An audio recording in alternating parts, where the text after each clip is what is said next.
It is so important to know what your stuff is worth. Is it junk or is it worth a fortune? The one person in the world who is renowned as an expert in this, PhD, Dr. Lori in the house. So I want to talk about, people are sending us pictures and saying, ask Dr. Lori to look at this. So this is a scale. That's my life. Right? Yes, people texting you up pictures. And it's good. What do you think about this scale? Okay, this scale is made in Chicago. And these scales were put in the Woolworth stores, you know, and you can go and basically find out how much you weigh. I tend to stay away from these things. Yeah, your weight and your fortune, forget about it. Forget about this. Anyway, this particular piece, the enamel work, you can see it probably dates sometime into the 1920s, into the 1930s. And value on these scales, depending on their condition, is really key on this.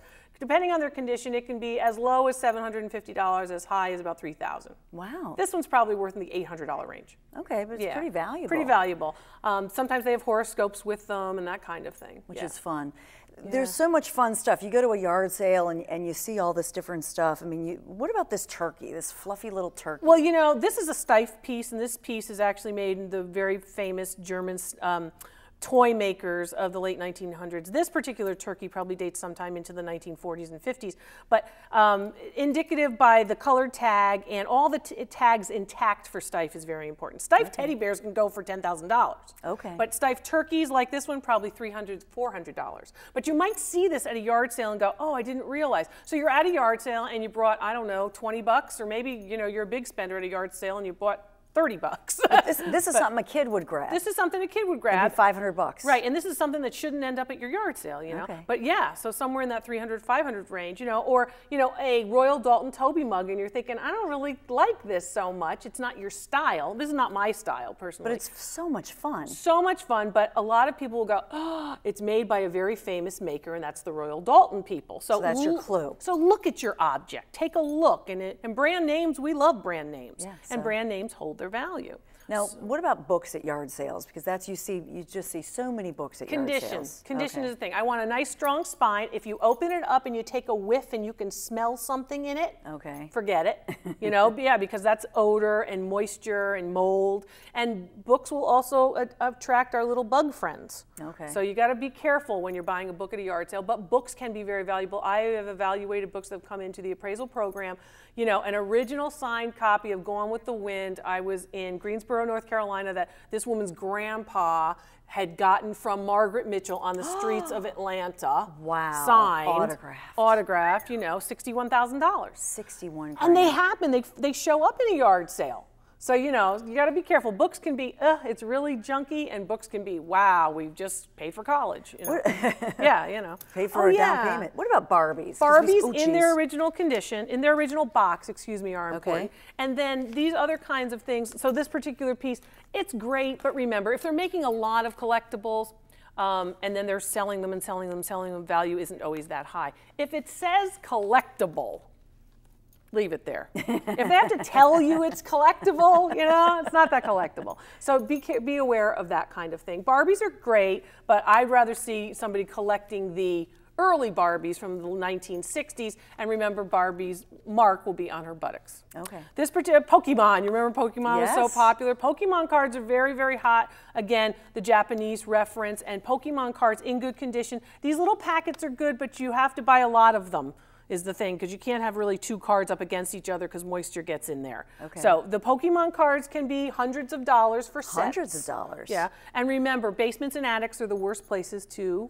house your art and antique collections. Cardboard boxes are bad too, because they retain Tupperware, Rubbermaid stuff. That's the good stuff. You told me that in another show, so I'm cheating. That's right. No, you're not cheating. You know it. And it's yours. That's why I give the information. It's yours. So what's this? Full sets, camera equipment, old cameras, old projectors, those kinds of things.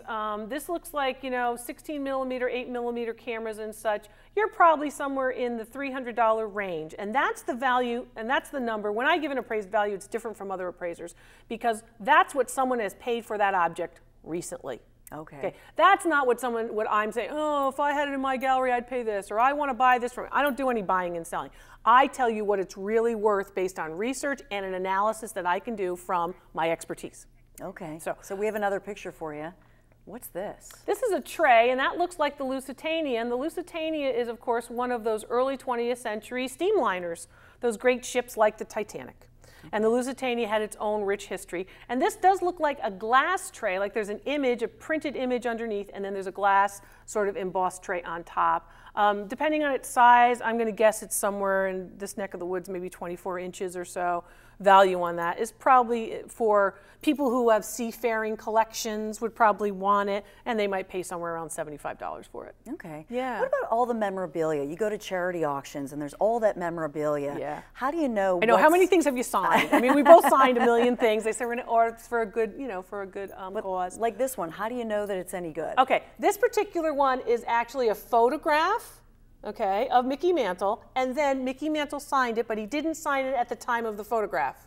Okay. So what you have to be careful of, you want to make sure that the signature is the same time period as the photo. That's interesting. Yeah, okay, so make sure you're careful of that. That's this would be less valuable. That's a $4,000 signature. Okay, but if you have one where the photograph has been earlier, and then in his 70s, Mickey decides to start signing stuff, the way Pete Rose did, or O.J. Simpson did, or some of those great, sports figures had. You have to be careful that you really want the gameplay ball. You want to go down to the field and you want to see the Phillies and you want to get the baseball and you want to have Cole Hamels or Cliff Lee or Halladay. So I know I'm a big baseball fan. I know you are. We got to take a break. We'll be right back. Talk about vinyl when we come back.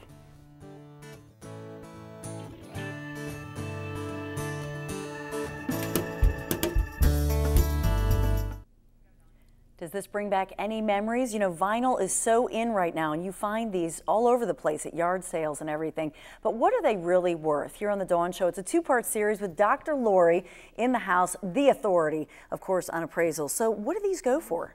Well, basically, once Michael Jackson passed away, they went through the roof. Way up. Yeah. Condition is very important, and if they're played. So usually they're $2 to $5 if they've been played. And dog-eared kinds of things with respect to the cover is important too. I always tell people, if you want to sell all of your pieces, think about the folks who are restoring old jukeboxes and need the old records. Because they might pay you more money for these particular pieces. Down to our 15 seconds, what's the value of something like that? Those in that condition, probably somewhere between $1 and about $5 for each one. Play them, they're fun. They are fun. You're fun. Thanks for coming. Thanks. Nice Dr. to be here. Lori. Bye.